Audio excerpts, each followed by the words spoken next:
और बड़ी खबर इस वक्त आ रही है। सेना प्रमुख ने लद्दाख का दौरा किया है।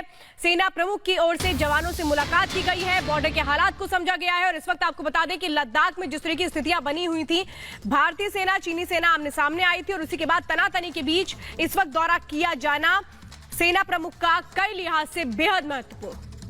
तो लाइन ऑफ एक्चुअल कंट्रोल का दौरा किया सेना प्रमुख ने और यहां पर जवानों से मुलाकात भी की। देखिए, ऐसा दौर है जब चीन के साथ जो संबंध है वो बहुत बेहतर टोन पर इस वक्त नहीं है भारत के, और चीनी सेना की तरफ से लगातार एलएसी के आसपास के एरिया में उनकी सैनिकों की घुसपैठ की कोशिश नजर आई। 2 दफा चीनी हेलीकॉप्टर भी एलएसी पार करके भारतीय सीमा में उड़ता हुआ दिखाई पड़ा है। तो ऐसे में सेना प्रमुख का ये एलएसी दौरा बेहद जरूरी है, बेहद अहम भी है। गुरसिमरन हमारे साथ है ज्यादा जानकारी देने के लिए। गुरसिमरन, बहुत महत्वपूर्ण है सेना प्रमुख का दौरा, क्योंकि सेना प्रमुख उन आरोपों को भी खारिज कर चुके हैं जो चीन ने भारत पर लगाए थे, और इस लिहाज से ये दौरा बहुत महत्वपूर्ण। क्या कुछ दौरे के मद्देनजर देखने को मिला?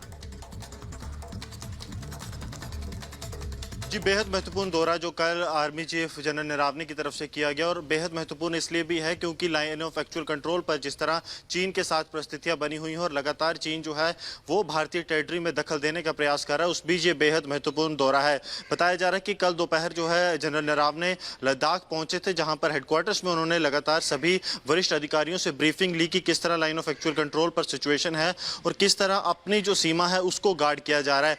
उसके साथ साथ बेहद महत्वपूर्ण जो इन्फॉर्मेशन थी वो भी जनरल नरावने के साथ आर्मी के जो उच्च अधिकारी हैं उनकी तरफ से शेयर की गई, और ये बहुत ज़्यादा महत्वपूर्ण है। ऐसे समय में ये विजिट आई है जब चीन की तरफ से लगातार ये प्रयास किया जा रहा है कि लाइन ऑफ एक्चुअल कंट्रोल पर अपना दबदबा जो है वो ज़्यादा बढ़ाया जाए, क्योंकि हमने देखा कि जिस तरह चीन का जो माउथ पीस है ग्लोबल टाइम्स, उसमें खबर के अनुसार चीन जो है वो अपनी फोर्स बढ़ा रहा था लगातार और कहीं ना कहीं स्ट्रेटेजिकली दबाव बनाने का प्रयास था। लेकिन आर्मी चीफ की ये जो विजिट है ये साफ दर्शाती है कि भारत के हौसले जो है वो बुलंद हैं और अपनी जो जमीन है उसके लिए भारत कुछ भी कर सकता है। आर्मी चीफ का ये दौरा इसलिए भी महत्वपूर्ण है क्योंकि हम लगातार देख रहे हैं कि चीन की तरफ से जो हरकतें बढ़ रही थी, दूसरी तरफ पाक लगातार जो है तनाव के बीच में आर्मी चीफ का दौरा बेहद महत्वपूर्ण है। बहुत शुक्रिया आपका जुड़ने के लिए। देश में कोरोना मरीजों की संख्या 1,25,000 के पार, 24 घंटों में 6,654 नए मरीज, 137 की मौत, 51,000 से ज्यादा मरीज हुए ठीक।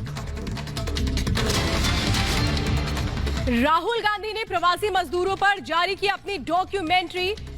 मजदूरों पर कांग्रेस की राजनीति आखिर कब तक? दिल्ली में कोरोना से मौत के आंकड़ों में फिर देखा अंतर, दिल्ली सरकार और एमसीडी के आंकड़ों में देखा अंतर। दिल्ली सरकार के मुताबिक 208 मौत, एमसीडी ने किए 564 शवों के अंतिम संस्कार। महाराष्ट्र में हालात बेकाबू, एक दिन में 2,940 नए मरीज आए सामने, 63 की मौत, मरीजों का आंकड़ा 41,000 के पार। कोरोना संकट के बीच योगी सरकार ने लागू किया है एस्मा, सरकारी कर्मचारी अब नहीं कर पाएंगे हड़ताल, सरकारी मशीनरी को दुरुस्त रखने की कवायद। कोरोना से बढ़ी किसानों की मुसीबत, थोक बाजारों में टमाटर की कीमत पिछले 3 सालों के सबसे निचले स्तर पर, 4 रुपए से 10 रुपए के बीच बिक रहे टमाटर।